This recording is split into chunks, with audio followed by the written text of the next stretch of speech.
The reason that firms in monopolistic competition and oligopoly have the ability to set prices for goods instead of following the price or the market is their ability to differentiate their goods somehow.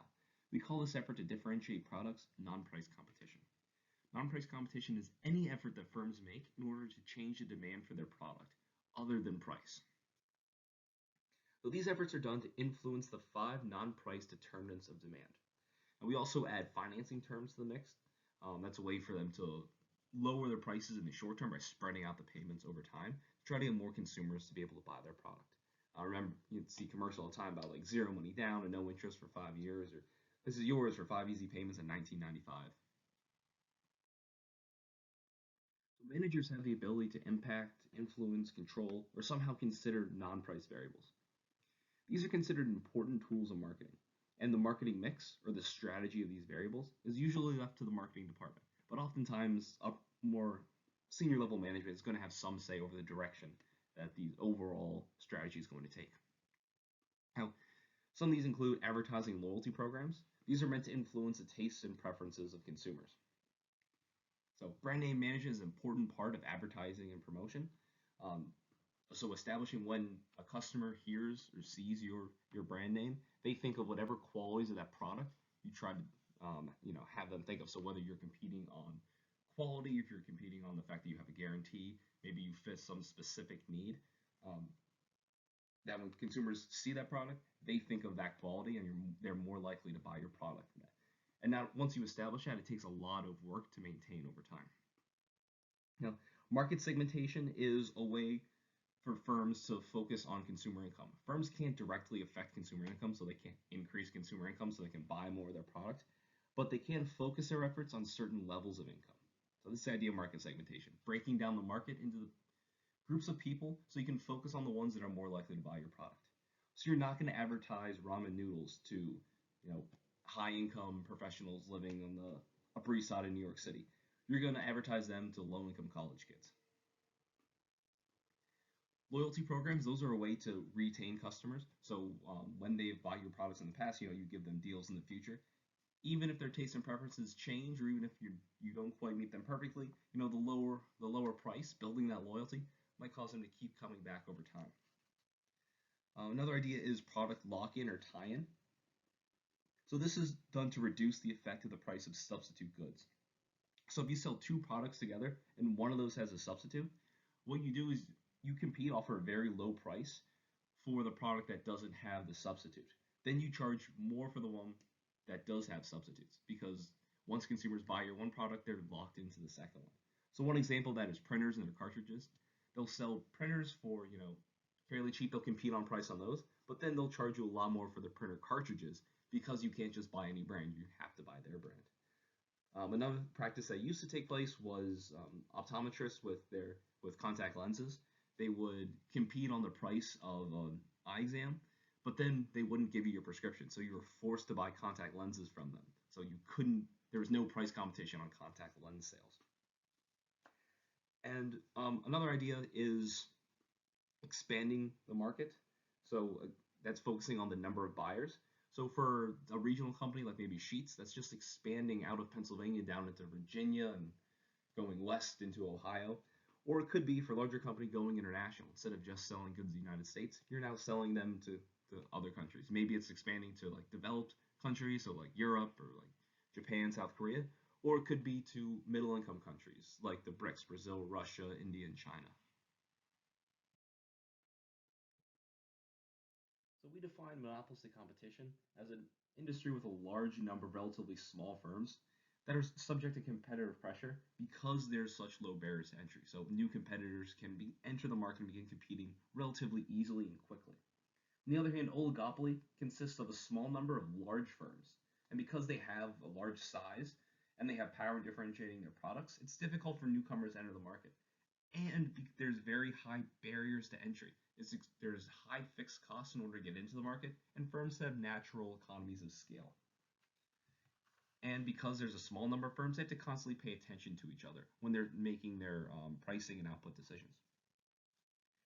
However, sometimes the distinction between monopolistic competition and oligopoly is blurred in real life. So we can see mutual independence. Sometimes monopolistic the competitive markets, and sometimes we have new firms enter in oligopolies. So the American auto industry is the best example of an oligopoly historically. Even back in the 1970s, there was what, like four, maybe five companies in the US.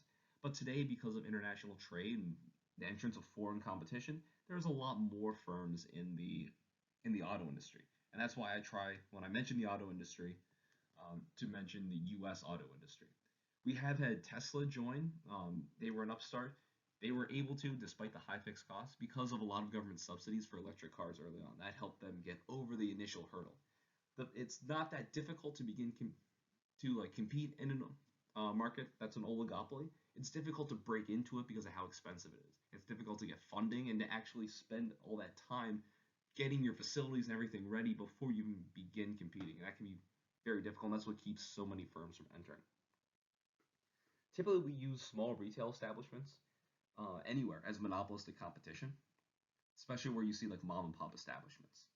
But retail business has changed dramatically in the US, so there's a lot of big box chains that have dominated selling a lot of these products. There are also ones that sell online as well. Um, so there's a lot of large, highly concentrated firms now entering these what we consider monopolistically competitive markets.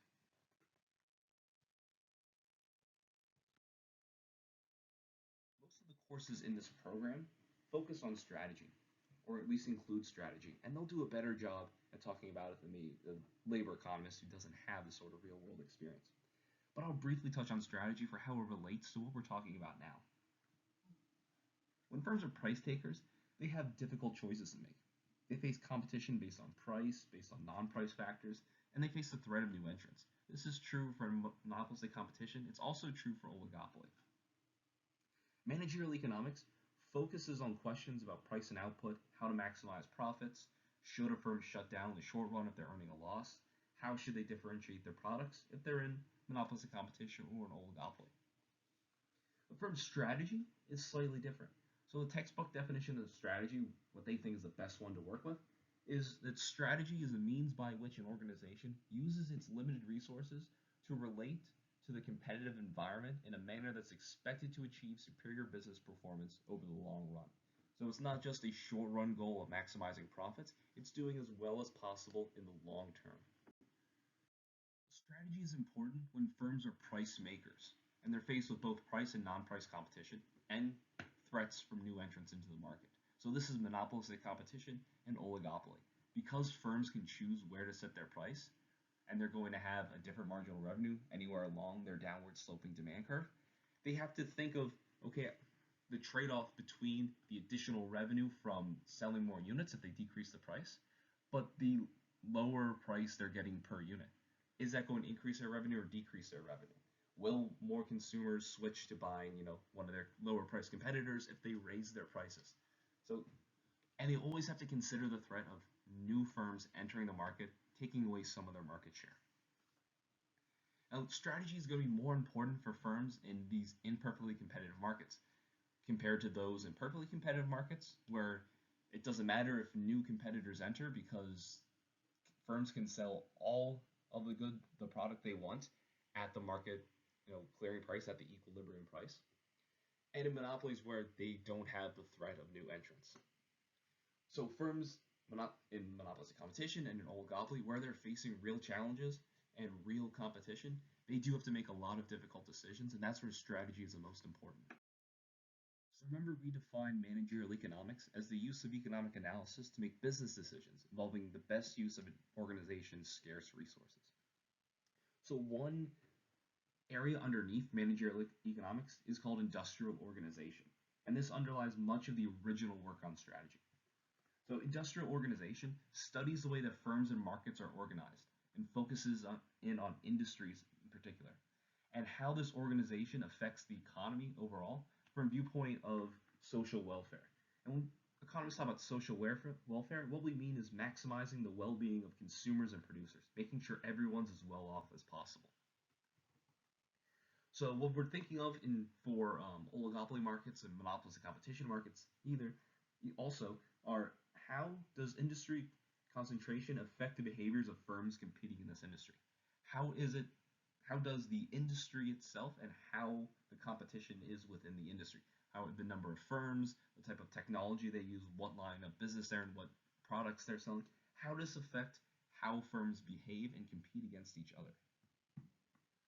So there's two main paradigms. The first is the structure, conduct, performance. This is the original paradigm. Basically what it says is that the industry structure affects the behavior of firms or the conduct of firms in that industry, which in turn affects their performance. This is somewhat out of date.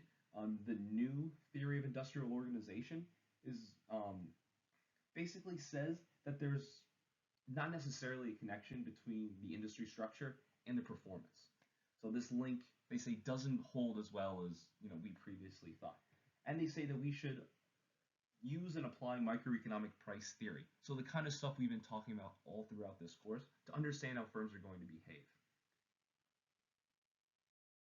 So I said that managerial economics focuses on questions about price and output, how to maximize profits, how whether you should shut down if you're earning a loss in the short run, and how to differentiate your products if you're competing in a monopolistically competitive or an oligopoly market.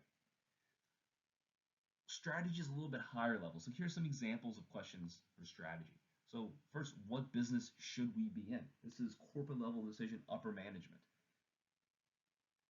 Another is, how should we compete in these businesses? Should we be focus on product differentiation? Should we try to be a cost leader?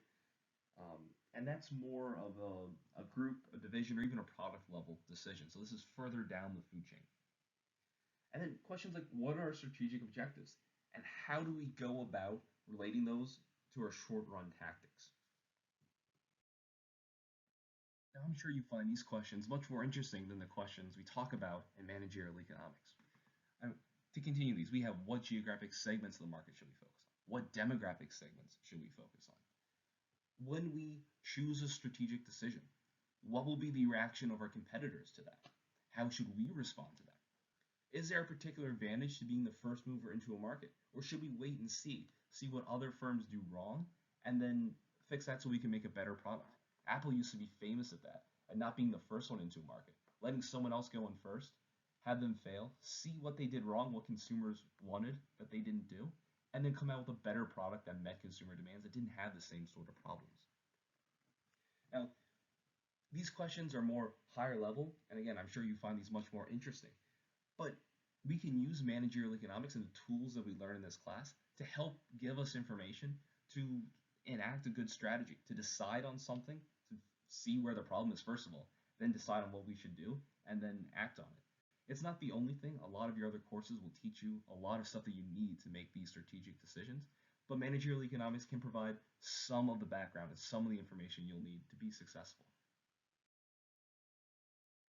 Harvard's Michael Porter revolutionized the study of strategy back in the late 1970s.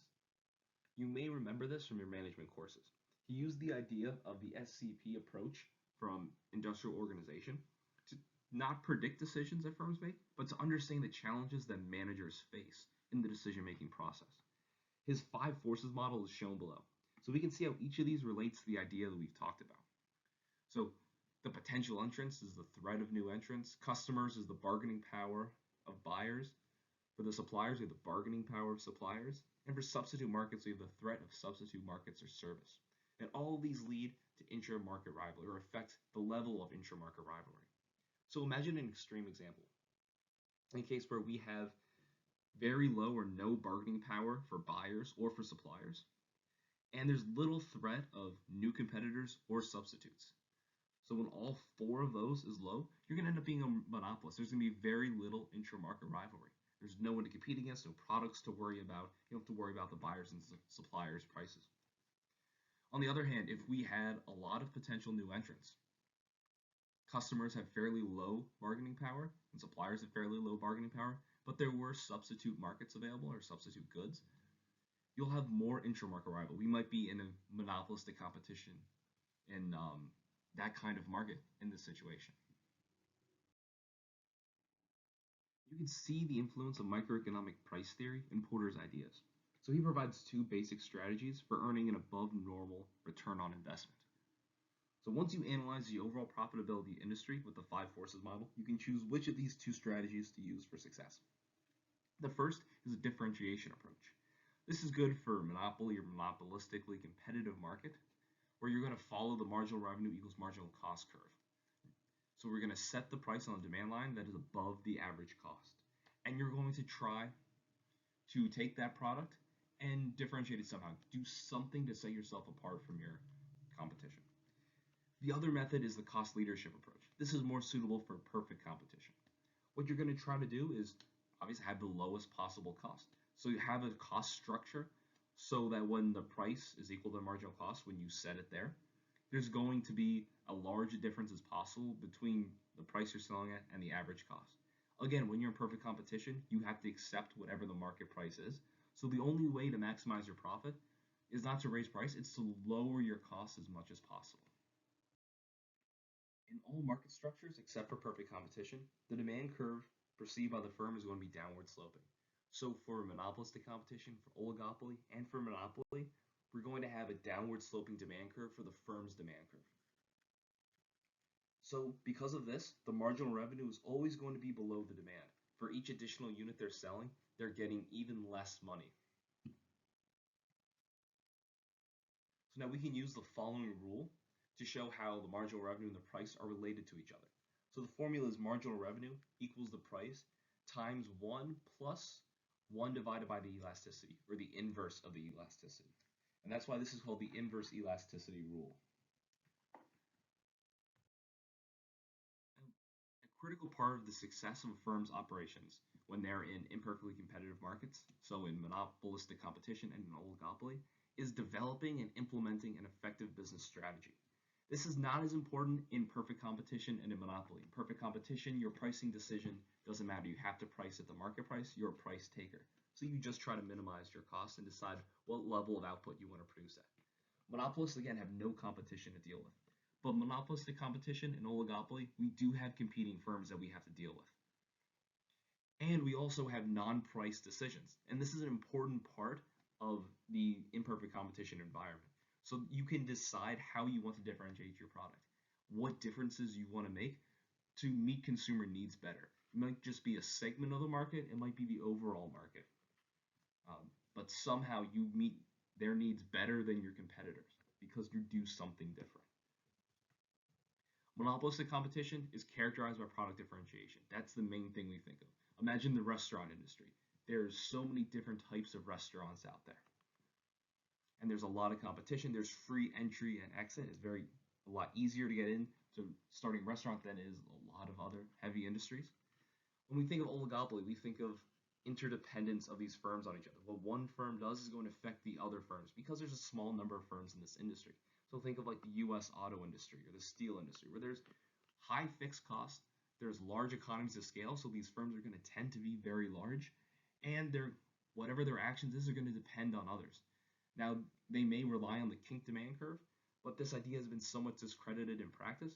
So typically it's the price leader, the firm that has the largest market share makes a decision, and the other ones follow that decision. If they lower their price, the price leader lowers their price, the others will follow, but they won't go past it. If the price leader raises their price, the others will raise their price. So they don't, take away market share by having that lower price, causing the price leader to compete against them based on price, lower their prices even further, take even more market share, and because they're a smaller company, put them out of business.